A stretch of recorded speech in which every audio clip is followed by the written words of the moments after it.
Good morning student, मैं Pramod Kumar Gupta chemistry teacher आपका online class में स्वागत है।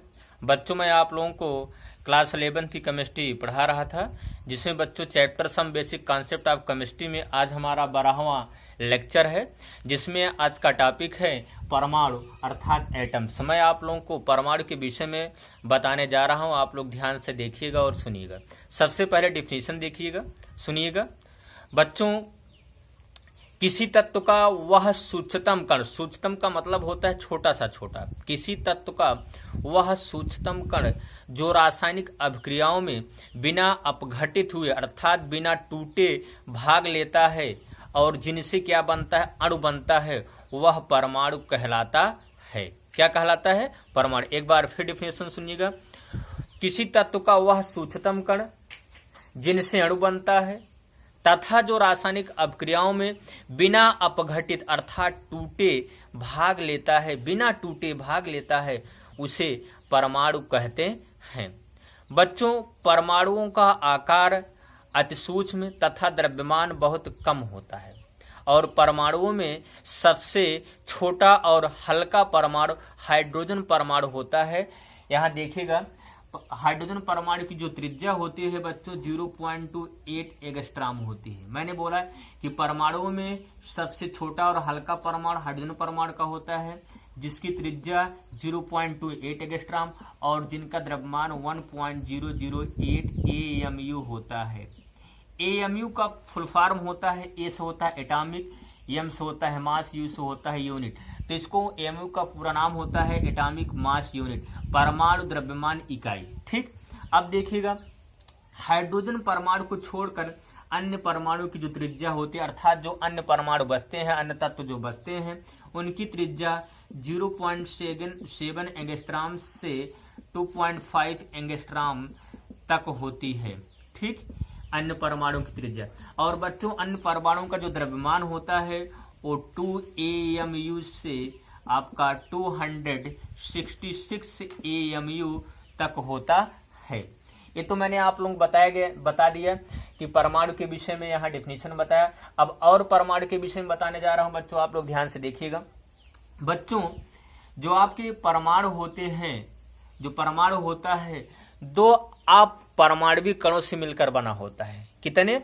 2 अपरमाणविक कणों से मिलकर बना होता है। यहाँ पहला अपरमाणविक कण है जो आपका है पहला अस्थायी कण। क्या? अस्थायी कण। दूसरा है आपका बच्चों अस्थायी कण। दूसरा क्या है? अस्थायी कण। मैंने बोला कि परमाणु 2 अपरमाणविक, क्या?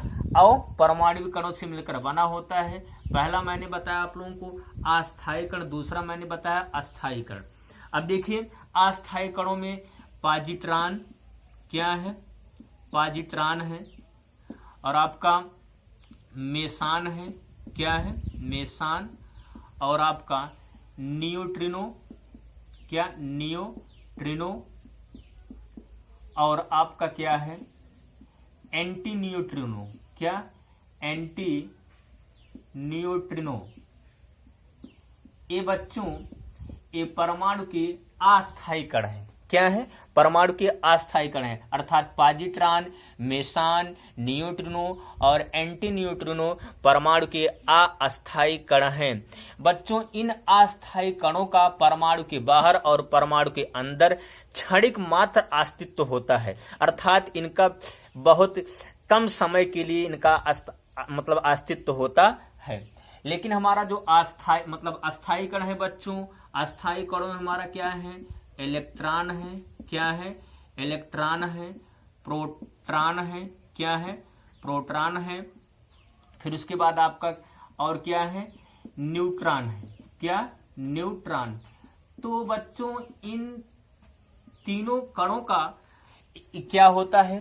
परमाणु के अंदर और परमाणु के बाहर अस्थायित्व होता है। क्या होता है? अस्थायित्व होता है।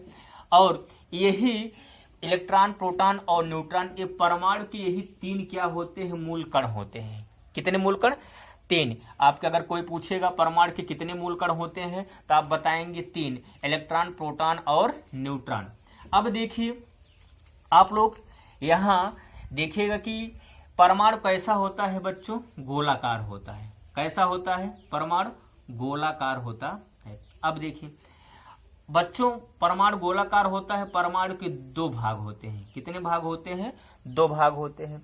तो परमाणु का वह भाग जिसमें परमाणु का कुल धनावेश या समस्त केंद्र सकेंद्रित या निहित होता है, उसे परमाणु का क्या बोलते हैं, नाभिक। क्या बोलते हैं, नाभिक। इसी को इंग्लिश में क्या बोलते हैं, न्यूक्लियस।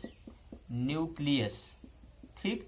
मैंने क्या बोला, परमाणु का वह भाग जिसमें परमाणु का टोटल द्रव्यमान, ये आपका यहां से यहां इस परमाणु का टोटल द्रव्यमान या अर्थात कुल धनावेश परमाणु के जिस केंद्र भाग पर या जिस भाग पर जिस क्षेत्र में निहित रहता है उसे हम क्या बोलते हैं, परमाणु का नाभिक कहते हैं।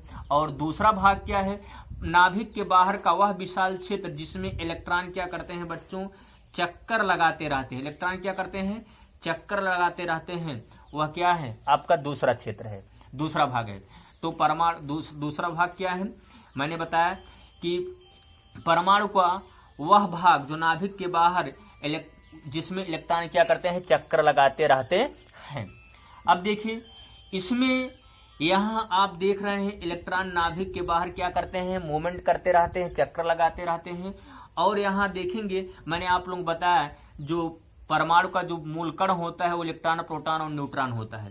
तो इसका मतलब इलेक्ट्रॉन जो होते हैं नाभिक के चारों ओर मूवमेंट करते रहते हैं, चक्कर लगाते रहते हैं। नो डाउट इसका मतलब प्रोटॉन और न्यूट्रॉन कहाँ रहेगा, नाभिक के अंदर। तो हम यहाँ जो प्रोटॉन होता है, जो न्यूट्रॉन होता है नाभिक के अंदर होता है। हम यह भी कह सकते हैं प्रोटॉनों और न्यूट्रॉनों को मिलाकर नाभिक की क्या होती है, संरचना मतलब संरचना तैयार होती है। अर्थात जो नाभिक का संगठन होता है, नाभिक का संगठन प्रोटॉन और न्यूट्रॉन से मिलकर बनता है। कोई पूछे परमाणु नाभिक का संगठन क्या है तो आप बताएंगे प्रोटॉन और न्यूट्रॉन। लेकिन अगर परमाणु का संगठन क्या है तो पूछेगा कोई तो आप क्या बताएंगे, इलेक्ट्रॉन, प्रोटॉन और न्यूट्रॉन। देखिए दो चीज ध्यान देने योग्य बातें हैं। अगर कोई पूछेगा कि परमाणु का संगठन क्या है, परमाणु के मूल कण क्या है, तो आप क्या बताएंगे, इलेक्ट्रॉन, प्रोटॉन और न्यूट्रॉन। लेकिन प्रश्न इस तरीके से पूछा जाए कि परमाणु नाभिक का संगठन क्या है, ये परमाणु नाभिक में क्या रहते हैं, तो आप क्या बताएंगे, प्रोटॉन और न्यूट्रॉन। क्या बताएंगे, प्रोटॉन और न्यूट्रॉन। अब देखिए बच्चों यहाँ ये हमारा क्या है, नाभिक है। नाभिक का भी कोई एक केंद्र बिंदु होता है, ठीक। नाभिक का भी क्या होता है, केंद्र बिंदु होता है। तो जो नाभिक और इस यहां से लेकर यहां की जो दूरी होती है वो परमाणु नाभिक की त्रिज्या कहलाती है। क्या कहलाती है, परमाणु नाभिक की त्रिज्या। लेकिन जो नाभिक के केंद्र से और सेल पूरा यहाँ सेल जो होता है, इलेक्ट्रॉन जिसमें चक्कर लगाते हैं वह सेल कहलाता है, कोष कहलाता है। तो जो नाभिक के केंद्र से जो सेल तक दूरी होती है वो परमाणु त्रिज्या कहलाती है। क्या कहलाती है, परमाणु त्रिज्या। तो बच्चों यहाँ आपको परमाणु नाभिक की त्रिज्या भी जानना आवश्यक है और परमाणु की भी त्रिज्या जानना क्या होता है, आवश्यक होता है। तो यहाँ देखिए जो परमाणु नाभिक की जो त्रिज्या है वो आपका बहुत छोटी है और जो परमाणु त्रिज्या है क्या है, बहुत बड़ी है। तो जो परमाणु नाभिक की त्रिज्या होती है बच्चों वो 10 घात माइनस 12 सेंटीमीटर या क्या होती है, 10 घात माइनस 14 मीटर होती है। क्या होती है, 10 घात माइनस 14 मीटर। एक किसकी त्रिज्या है, ये परमाणु नाभिक की त्रिज्या है। किसकी त्रिज्या, परमाणु नाभिक की त्रिज्या, परमाणु नाभिक की त्रिज्या। तो बच्चों परमाणु नाभिक की त्रिज्या 10 घाते माइनस 12 सेंटीमीटर या 10 घाते माइनस 14 मीटर होती है। अब यहाँ बात आती है परमाणु की त्रिज्या। किसकी त्रिज्या, परमाणु की त्रिज्या। जो परमाणु की त्रिज्या होती है बच्चों 10 घाते माइनस 8 सेंटीमीटर या 10 घाते माइनस 10 मीटर होती है। किसकी त्रिज्या बच्चों, परमाणु की त्रिज्या, परमाणु की त्रिज्या, ठीक। अब मैंने आप लोगों को बताया कि यहाँ क्या बताया कि परमाणु के कितने मूल कण होते हैं, आप बताएं कितने हैं, 3 है, इलेक्ट्रॉन, प्रोटॉन और न्यूट्रॉन। जो इलेक्ट्रॉन होता है वो नाभिक के बाहर क्या करता है, चक्कर लगाता रहता है। और जो आपका प्रोटॉन और न्यूट्रॉन होता है वो परमाणु के नाभिक में रहता है। तो मैंने आप लोग बताया परमाणु नाभिक का संगठन क्या होता है, प्रोटॉन और न्यूट्रॉन, अर्थात प्रोटॉनों और न्यूट्रॉनों से मिलकर परमाणु नाभिक का क्या होता है, निर्माण होता है। अब यहां देखेंगे इसमें न्यूट्रॉनों और प्रोटॉनों के सामूहिक रूप को न्यूक्लियन कहते हैं। क्या कहते हैं, न्यूक्लियन।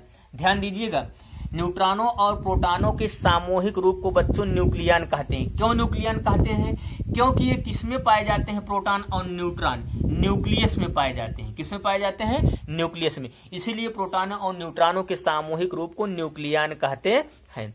इतना मैंने आप लोगों को बच्चों परमाणु के विषय में बता दिया। मैंने बताया, डिफिनीशन बताया, कितने कौन कौन से परमाणु है, जिसकी क्या त्रिज्या है, कितने अपरमाणविक कण हैं। मैंने बताया कि 2 अपरमाणविक कण है, अस्थायी कण और अस्थायी कण। अस्थायी कणों मैंने बताया पॉजिट्रॉन, मेसन, न्यूट्रिनो और एंटी न्यूट्रिनो। इनका जो अस्थायित्व होता है क्षणिक मात्र होता है। अस्थायी कण जो मैंने बताया इलेक्ट्रॉन, प्रोटॉन और न्यूट्रॉन बताया, इनका अस्थायित्व होता है। और मैंने बताया कि परमाणु का वह भाग जिसमें समस्त द्रव्यमान या समस्त धनावेश संकेंद्रित रहता है, निहित रहता है, उसे परमाणु का नाभिक कहते हैं। और परमाणु के नाभिक का वह क्षेत्र जिसमें इलेक्ट्रॉन मूवमेंट करते रहते हैं उसे क्या कहते हैं, शेल या कोश कहते हैं। परमाणु के 2 भाग होते हैं, एक नाभिक होता है और दूसरा नाभिक के बाहर का वह विशाल क्षेत्र जिसमें इलेक्ट्रॉन चक्कर लगाते रहते हैं। फिर मैंने आप लोगों को बताया प्रोटॉनों और न्यूट्रॉन, परमाणु नाभिक का जो संगठन होता है, प्रोटॉन और न्यूट्रॉन, अर्थात प्रोटॉनों और न्यूट्रॉनों से मिलाकर परमाणु नाभिक बनता है। अब यहाँ देखिएगा, प्रोटॉनों और न्यूट्रॉनों के सामूहिक रूप को क्या बोलते हैं, न्यूक्लियन कहते हैं। क्यों कि ये न्यूक्लियस में पाए जाते हैं। और परमाणु नाभिक की त्रिज्या 10⁻⁻12 सेंटीमीटर या 10⁻⁻14 मीटर होती है। और परमाणु की जो त्रिज्या होती है 10⁻⁸ सेंटीमीटर या 10⁻8 सेंटीमीटर या 10⁻10 मीटर होती है। ठीक बच्चों, आज के लिए बस इतना ही। मैं आप लोगों को अगले टर्न पर परमाणु क्रमांक और द्रव्यमान संख्या के विषय में बताऊंगा। Thank you. जय हिंद, जय भारत।